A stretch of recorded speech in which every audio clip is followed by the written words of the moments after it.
Gillie, we want to invite you to the Roc Nation Brunch. I'm the that said, why would I want to come? Why wouldn't you want to come? I said, you want me to keep it real with you, or you want me to lie to you? Keep it a buck. I said, the Roc Nation Brunch ain't of nothing but Jay-Z putting a bunch of on the lawn and then going in the back door and saying, I told you I still run this shit.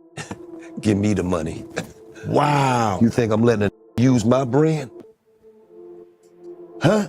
See, rich shit like this. Yeah, I see how you turn to that. I got this shit from Russell and them. I ain't there yet. But I be seeing the rich shit like this. You know, they get a little money, they cross their legs and shit. That's all this is, man.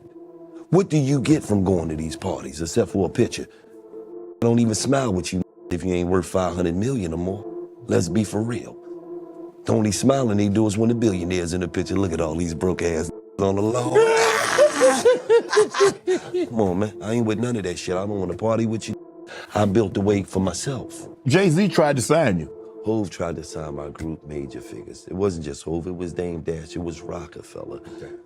You know, I didn't feel as though that the contract was right, so I didn't accept it. You know what I mean? Yes. Jay and Dame came back with the offer.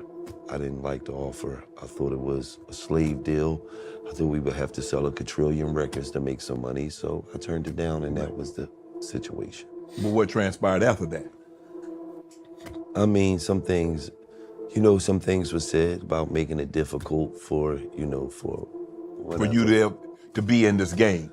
You know, but does that happen a lot? Yes. If you refuse to sign with someone, it's like, okay, you're done. You're not gonna work in this industry. It happens a lot in this game, you know, especially to a young kid that got talent, that's young and naive. You're like, you man, what do you mean you're gonna make it difficult? I believe in God, nigga, shut up. But the reality of it is that they can make it difficult for you. You gotta understand, Wallow was in jail, right? And he used to call home. And I used to say, cuz they blackballing me, man. And I didn't know that he thought that I was full of shit until he came home. And then we would bump into people and they would tell us, like, no, Gillie was on the list. That, like, you gotta understand, shout out to Cypher Sounds, you gotta understand, because I was talented, people didn't wanna block me. So, he brought me up to MTV. I was on MTV. I did an interview on MTV. And the interview was so powerful that they got a call from Universal. Said you'll never get an exclusive again. Wow. If you interview me, I'm just a kid just trying to get on. You gotta understand, I'm in the car, I'm on my way to 50 Cent house because 50 Cent wanted to sign me. Shout out to 50, you know what I mean? And I'm in a truck with Cosmic Kev. Shout out, biggest DJ from Philadelphia. And he calls DJ Khaled. And he says, man, Gillie got this record that's moving. And Khaled says, yeah, Gillie, I see the record is moving. Yeah, oh yeah. You know, all the fake shit. You know? And then says, are you still beefing with Lil Wayne, though? I said, what? The f does that have to do with you, man? First of all, Wayne dissed me. Right. Anybody I ever had an issue with, they started the shit. I never start nothing. I mind my business. Anybody know Gillie, he sit around, he smoke his weed, he work, he do his work, and he mind his business. Anybody I ever had an issue with, ever, they started the shit with me. It's just that I'm ultra aggressive. So then when I come back, it's like, damn, that was crazy. Like, no.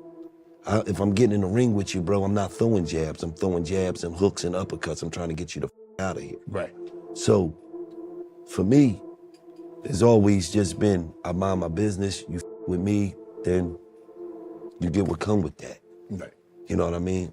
Now, Gillie, were you really about to sign to Roc-A-Fella? Yeah. Major Figures was supposed to sign to Roc-A-Fella. By the time they came back with the deal for Major Figures, I had already signed with Suave House. But then Jay wanted the group. So then when they came at us with the contract, it was like, I'm an independent, I'm a solo artist. I get 15 points, a bump at gold, a bump at platinum. There's 7 people in this group, man. We got 12 points, man. We would have to sell a quadrillion records to make some goddamn money, man. So I turned the deal down. And when we turned it down, they wanted to keep that money. Hov told him, I'm gonna make it hard for you. It's gonna be hard for you.